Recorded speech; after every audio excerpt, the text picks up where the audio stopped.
Asosiasi Alkemis, Chapter 3. Setelah bekerja sebagai pelayan di Asosiasi Alkemis selama beberapa tahun, Lu Yao tidak hanya bertemu banyak orang di kelas atas, tetapi juga melatih dirinya matah. Dia segera memberi Li Yunxiao penilaian tinggi, tapi masih terkejut dengan bantuan yang dia butuhkan selanjutnya. Aku mencari Yang Di. Apakah dia ada di sini? Yun Xiao bertanya dengan lemah, matanya masih berkeliaran di aula. Tuan Yang Di? Lu Yao hampir menggigit lidahnya. Ia menatap pemuda itu sejenak. Meskipun dia merasa konyol, ketidakpedulian Yun Xiao membuatnya merasa bahwa dia memang tulus. Itu membuatnya sedikit bingung. Maksudmu mantan presiden, Tuan Yang Di? Dia bertanya dengan hati-hati. Yun Xiao sedikit mengenyit dan berkata dengan kecewa. Mantan presiden? Jadi dia pergi? Kilasan hormat langsung muncul di mata Lu Yao. Dia meletakkan telapak tangannya di depan dadanya. Pipinya memerah saat dia berkata dengan ekspresi kerinduan. Tuan Yang Di telah membuat terobosan dan menjadi alkemis tingkat 4 20 tahun yang lalu. Jadi dia dipindahkan ke markas Asosiasi Alkemis 20 tahun yang lalu. Yun Xiao menghitung dalam pikirannya, itu seharusnya terjadi 5 tahun sebelum kecelakaannya. Dan Yang Di seharusnya sudah lama pergi dari sini. Tanpa bantuan Yang Di, akan lebih sulit baginya untuk membuka meridian tak terlihat yang mengering. Tubuhnya saat ini berusia 15 tahun dan telah melewatkan waktu terbaik untuk berkultivasi. Jadi, dia tidak dapat menunda lebih lama lagi. Kalau tidak, bahkan jika dia mengejarnya nanti, tidak mungkin baginya untuk mendapatkan kembali kekuatan puncak Gu Feiyang. Apalagi mengambil satu langkah lebih jauh. Kehidupan sebelumnya, Gu Feiyang dipuja sebagai jenius seni bela diri dan alkimia di benua bela diri surgawi. Dia bukan hanya seorang alkemis tingkat berdaulat tingkat 9, salah satu dari 7 tetua asosiasi alkemis. Prestasinya dalam seni bela diri juga berdiri di puncak alam 9 surga. Karena itu, dia dianugerahi gelar penguasa bela diri penakluk oleh kota suci dan berada di antara 10 ahli teratas di alam bela diri surgawi. Aku punya daftar herbal di sini. Bisakah kamu membantu aku menemukan mereka? Aku membutuhkan 10 batch semua herbal. Yun Xiao dengan cepat mengambil pena dan kertas dan menuliskan daftar herbal. Sekarang, setelah Yang Di pergi, dia harus menemukan cara untuk menyembuhkan luka internalnya. Dia tidak bisa menunda berlatih seni bela diri, bahkan untuk sesaat. Lu Yao mengambil daftar itu dan memeriksanya, lalu tiba-tiba tertawa. Tuan kecil, kamu tidak mungkin membuat kesalahan dalam daftar ini, bukan?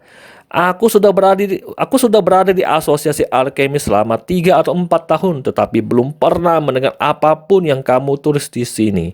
Kata-katanya langsung membuat Yun Xiao khawatir.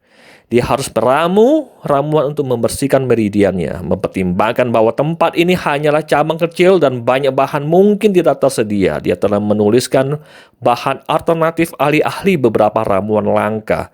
Tapi dia tetap kecewa. Lu Yao, apa yang kamu lakukan? Pada saat itu, seorang pria berjubah hitam datang.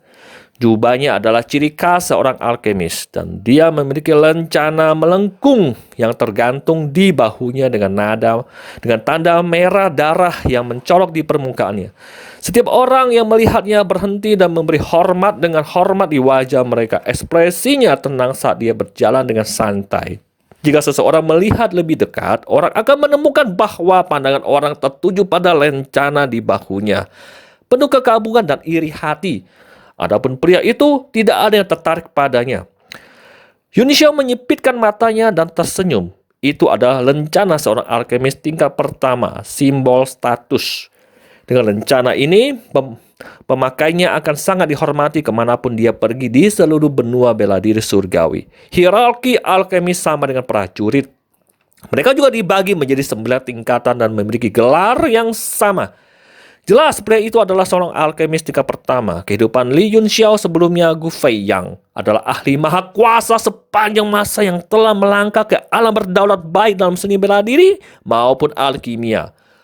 Lu Yao berbalik dan melirik lencana alkemis merah. Kemudian dia berkata dengan hormat setelah beberapa saat kagum, "Tuan Jiarong, tuan kecil ini telah membuat daftar dan meminta aku untuk membantunya mengumpulkan materi."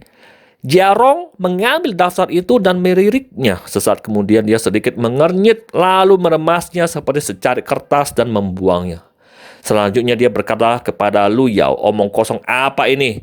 Tuan Liang mencarimu." Lu Yao terkejut ketika dia mendengar bahwa Liang Wenyu sedang mencarinya. Tidak berani menunda, dia berkata dengan tergesa-gesa, "Aku akan pergi sekarang." Dia bergegas pergi tanpa mengucapkan sepatah kata pun dan tiba-tiba merasa lega. Bahkan Tuan Jiarong tidak tahu hal-hal itu dalam daftar. Sepertinya anak ini hanya main-main. Sungguh konyol bahwa aku membuang begitu banyak waktu untuknya. Wajah Yunxiao menjadi gelap dalam kehidupan sebelumnya. Resep yang dia tulis tidak ternilai harganya dan salah satunya bisa dijual dengan harga tinggi. Namun itu dibuang seperti secari kertas sekarang. Dia segera berkata dengan suara dingin, "Kamu adalah Jiarong?" Jiarong berhenti sebentar dan ekspresi marah melintas di wajahnya. Beraninya anak nakal memanggilku dengan namaku, bahkan pejabat ibu kota akan memanggil aku tuanku ketika mereka melihat aku. Belum 7 hari sejak kamu dipromosikan menjadi alkemis tingkat pertama kan? Yunxiao memegang tangan kirinya ke dadanya dan menyentuh pangkal hidungnya dengan tangan kanannya. Anak siapa ini? Jiarong menatapnya dan berkata dengan bangga, "Aku baru saja dipromosikan menjadi alkemis tingkat pertama 5 hari yang lalu. Itulah yang diketahui semua orang." "Apakah kamu yakin benar-benar dipromosikan alkemis tingkat pertama?" Yunxiao berkata penuh arti. Tubuh Jiarong sedikit gemetar saat sedikit kejutan berkedip di matanya. "Maksud kamu apa?" Dia bertanya dengan suara yang dalam. Yunxiao meririk tangan kanannya dan yang keluar dari jubah hitamnya dan mulai menjelaskan dengan senyum di matanya. "Jari-jarimu berubah menjadi abu-abu gelap dan menunjukkan tanda-tanda mengelupas. Tampaknya karena kamu baru saja terpapar batu angin neraka. Selain itu, kamu mengeluarkan bau samar Blood Flame Orchid yang menurut aku telah kamu gunakan untuk mengimbangi efek samping dari batu itu. Meskipun batu angin neraka memiliki sifat fusi yang sangat kuat, efek sampingnya tidak dapat diabaikan. Itu adalah sesuatu yang tidak berani digunakan oleh alkemis umum. Dilihat dari tingkat kerusakan pada jarimu dan bau Blood Flame Orchid itu pasti terjadi dalam 7 hari terakhir. Dan kamu juga memiliki bau samar yang merupakan bau khas batu belerang harimau. Itu memberitahu aku bahwa kamu telah terpapar banyak hal akhir-akhir ini. Maka jelas bahwa pemeriksaan alkemis kamu adalah untuk menempa senjata dengan batu belerang harimau sebagai bahan utama. Jiarong benar-benar terpanas saat butiran keringat dingin menetes di dahinya. Tiba-tiba dia marah dan berteriak, "Omong kosong!" Setelah selesai, dia berbalik dan pergi. Yunxiao tersenyum dan menghela nafas. Jika batu angin neraka sangat berguna, maka siapapun bisa menjadi seorang alkemis. Selain itu, efek samping Blood Flame Orchid tidak kalah parahnya dengan Hellwind Stone. Aku yakin kamu merasa sangat tidak nyaman di titik aku puntur di dekat dahi kamu, bagian belakang leher kamu, dan punggung kamu pada siang hari setiap hari kan? Tubuh Jiarong mengejang seolah-olah dia tersengat listrik dan dia tidak bisa lagi mengambil langkah lain seolah-olah kaki diisi dengan sejuta ton semen. Yunxiao menggelengkan kepalanya dengan ekspresi sedih di wajahnya. "Sayang sekali untuk seorang alkemis berbakat, jika kamu ingin menyelamatkan hidup kamu, kamu harus memotong tangan kanan kamu dan menghancurkan dentian kamu. Kamu berhenti menakut-nakuti aku." Jiarong mulai bergetar hebat. "Lupakan saja, aku akan mengajari kamu solusi." Yunxiao mengangkat tangannya tanpa daya dan berbalik untuk pergi. "Kamu punya solusi?" Jiarong melompat berdiri seolah-olah dia telah tersengat listrik, lalu menerjang Yunxiao dan menghentikannya pergi saat dia berteriak, "Katakan padaku sekarang, Dalam beberapa hari terakhir dia menderita jenis rasa sakit yang digambarkan Yun Xiao. Hari itu dia telah menggunakan batu angin neraka yang secara eksplisit dilarang untuk dipromosikan menjadi seorang alkemis. Tapi dia tidak mengharapkan efek samping datang padanya malam itu. Dia mulai kehilangan perasaan di tangan kanannya yang membuatnya takut dia tidak dapat menemukan cara untuk menyelesaikannya bahkan setelah membaca sejumlah besar teks klasik dan hanya menemukan metode menetralkan racun dengan blood flame orchid dalam sebuah buku kuno. Tapi blood flame orchid hanya sedikit mengurangi toksisitas batu dan tangan kanannya masih secara bertahap kehilangan vitalitasnya. Yang terburuk, racun dari blood flame orchid mulai keluar setiap hari di siang hari. 3 titik akupunturnya terbakar seperti api, membasuhnya dengan rasa sakit yang luar biasa. Jika situasi ini berlanjut, dia akan menghadapi konsekuensi dari kehancuran dentiannya dan semua basis kultivasinya hilang. Dia masih bisa menerima kenyataan bahwa dentiannya dihancurkan. Karena itu hanya berarti dia tidak bisa lagi berlatih seni bela diri. Namun jika tangan kanannya lumpuh, begitu juga jalannya sebagai seorang alkemis itu tidak dapat diterima olehnya dalam hal apapun, terutama setelah dia dipromosikan menjadi alkemis tingkat pertama. Dia telah menikmati kehormatan status serta kekaguman dan kecemburuan orang lain yang membuatnya semakin melekat pada statusnya sebagai alkemis. Tolong beritahu aku cara menyelesaikannya, aku mohon padamu. Jarong meraih bahu Yun Xiao dengan tangan kirinya menggigil dan hampir menangis. Masih banyak orang yang datang dan pergi di aula. Dan mereka semua memandang mereka dengan takjub.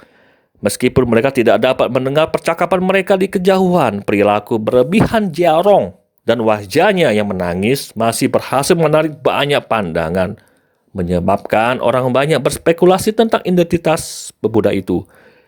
Yun Xiao merentangkan tangannya dan berkata dengan terkejut, "Hei, di mana daftar materiku? Di mana ini? Pernahkah kamu melihatnya?" Jarong tertegun sejenak dan segera menoleh ke secarik kertas yang telah dia kusut. Tentu saja dia mengerti apa yang dimaksud Yun Xiao. Jadi dia buru-buru berkata, "Itu dia. Mohon tunggu sebentar. Aku akan mengambilkannya untuk kamu." Mengabaikan tatapan kagetnya, dia berlari dan membungkuk untuk mengambil kertas itu. Segala macam komentar mencengangkan datang melayang ke telinganya. Jarong tersipu malu sekaligus berharap ada lubang di tanah tempat dia bisa bersembunyi. Biarkan aku mendapatkan solusinya terlebih dahulu dan kemudian aku pasti akan membayarnya kembali untuk pengkhianatan ini. Dia menggertakkan giginya dengan kebencian dan matanya memancarkan kebencian. Tapi dia masih berpura-pura tenang di permukaan. Dia membuka lipatan kertas itu dengan hati-hati dan menyerahkannya kepada Yun Xiao. Yun Xiao mengambil kertas itu dengan sembarangan dan meniup hidungnya beberapa kali. Lalu meremasnya menjadi bola dan membuangnya. Aku ingin 10 batch dari setiap item dalam daftar. Dan ketika kamu mendapatkan semuanya, datang menemui aku di Akademi Jalan. Nama aku Li Yun Xiao. Kamu, Jarong merasakan kram di perutnya dan getaran kemarahan saat dia melihat daftar kusut di tanah di kejauhan dengan ingus berlendir di atasnya. Yun Xiao menatapnya dengan sinis. Rasa hormat tidak diberikan oleh orang lain. Kamu harus mendapatkannya sendiri. Dan kamu telah kehilangan rasa hormat aku sejak awal. Oke, see you next episode guys. Thank you.